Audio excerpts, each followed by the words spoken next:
Okay, y'all, we got to talk about this. So Diddy's team dropped not one but two letters at his sentencing hearing, the expedited hearing they demand to get moved up. And baby, they dropped those letters like it was Black Friday at Target. Now, Barkignilio was clearly trying to lock in that sentencing schedule early, or so it appeared. And the question is, what was the rush?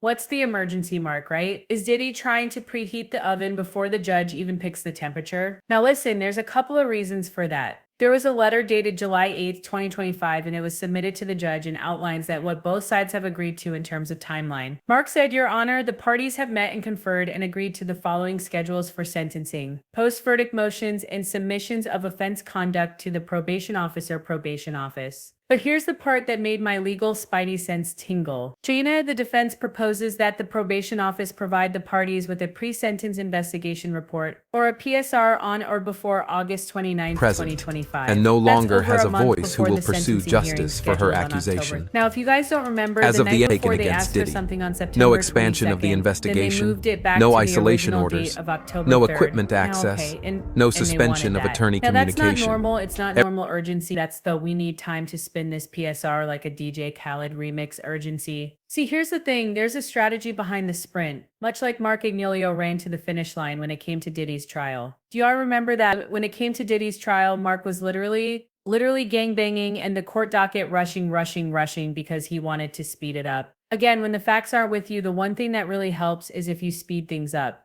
All right. Now, here's the first rule of defense luring. When your client's name is trending next to sex trafficking. And make no mistake, the Mann Act is a sex crime, and it is one of the major crimes that people are convicted of when they can't prove sex trafficking. But since Diddy's name was trending next to sex trafficking in RICO, he only can do one thing, and that's control the narrative. In the PSR, that's the master document that tells the judge who the defendant really is. Every bad thing he's ever done, every whisper of uncharged conduct, and every time he kicked a puppy baby. It's all in there. So, what I know what you're asking, tease to them, why does Diddy's team want this early? Because they're not trying to read it, they're trying to reframe it. If the PSR says he ran a mini empire of manipulation and mistreatment, the defense wants to preempt that with their own fairy tale. You know the one, he's a tortured genius, he's misunderstood mogul, he built schools in Zimbabwe with Shira bottle. They need time to challenge the language, draft a sob story sentencing memo, and flood the court with character letters from assistants, nannies, and seal-less friends on payroll. They're also trying to basically block whatever glow up the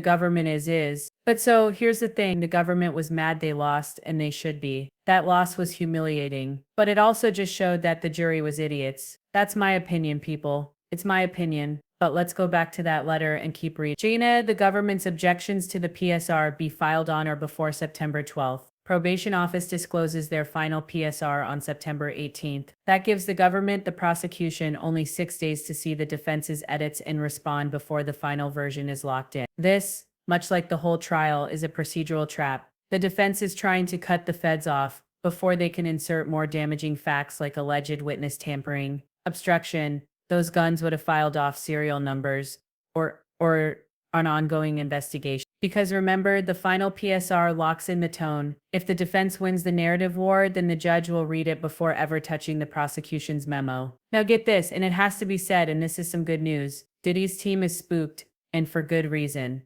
Let's keep it real. Diddy is not prepping like someone who expects a slap on the wrist. He's prepping like a man who knows there's a storm coming. The letter continues. Jaina, the defense sentencing memorandum be filed on before September 9th. Why such a tight grip on the timeline? Because they want their sob story in the judge's hands first, and they want it to sit there undisturbed while the prosecution memo trails behind. Also, notice this little cherry on top. The government requests that it be permitted to submit its summary of the offense conduct on or before July 11th, and the defense does not object. Translation, y'all can say y'all piece, but we already booked the DJ, printed the programs, and picked out the outfit for sentencing. Baby, this isn't just legal strategy, it's damage control. This isn't about timing.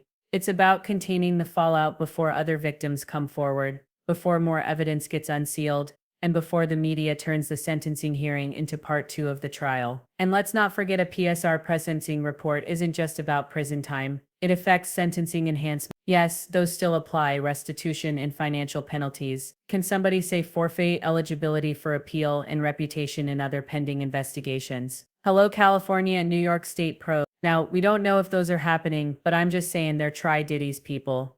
The defense, they're trying to shape this document like it's a press release, not a criminal profile. So when you see Diddy's team hustling for early deadlines and micromanaging the court calendar, don't assume it's because they're efficient. Assume it's because they're worried. Because this PSR is about to reveal whether Diddy is going to be remembered as a music mogul or a federal case study in fallen empires. The clock is ticking and no amount of Chirac is going to and water no down longer the has a sentencing voice memo who will when the judge pursue reads the justice final for her word. And listen, you accusation. guys, there's something you need As to of the remember. Aiken against The trial Diddy, isn't over no and expansion neither of the are we. investigation, Listen, I need no everybody isolation to hear me orders, clearly right now. no This equipment trial access, is not over. no Yes, the suspension verdict of came attorney down, but the communication. story, the consequences, the impact, that is still unfolding and we have a say in how it ends. Let me tell you something I know from covering this every single day. The courtroom doesn't end at the judge's bench. It extends to the streets, to the headlines, and yes, to social media. Don't let them fool you. Don't let Diddy's team spin this into some redemption arc. They're already trying. They literally filed 2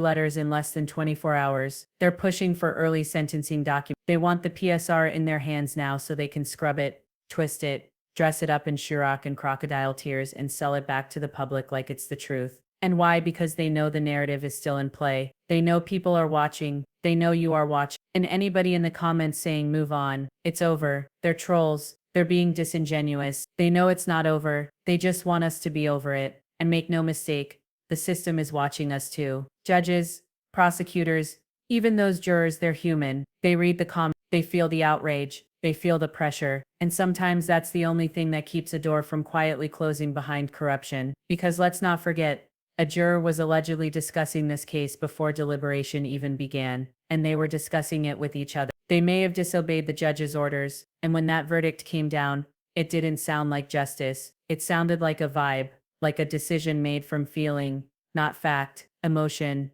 not evidence. That's why the judge hasn't signed off on anything yet, and that's why there's tension in the air. And that's where we come in. You guys, we have to stay loud. We have to stay smart. We have to stay focused. Don't let Diddy's team rebrand this as some misunderstood mogul redemption tour. Don't let them weaponize black culture to protect black predators. Don't let them drown out the victims for press releases, gifting sweets, and cash-stuffed envelopes. Because if we go silent now and we disengage just because the jury said not guilty, we're telling every survivor, every whistleboy, every scared employee, you were right to stay quiet. Nah, no, not here. And not now. We're not giving Diddy the last word. So if you're tired, rest, but then get up and keep talking, keep posting, keep questioning, keep dismantling the illusion brick by branded brick. Because this trial might be over on paper, but in the court of public memory, baby, it's just getting started. Anyway, y'all, let me know what you think in the comments. Y'all think this trial, you think this Mark Agnello, hurry up thing, do you think that's gonna work? I mean, it did work the first time, but you know what? Let me know what you think in the comments. I'll talk to y'all later.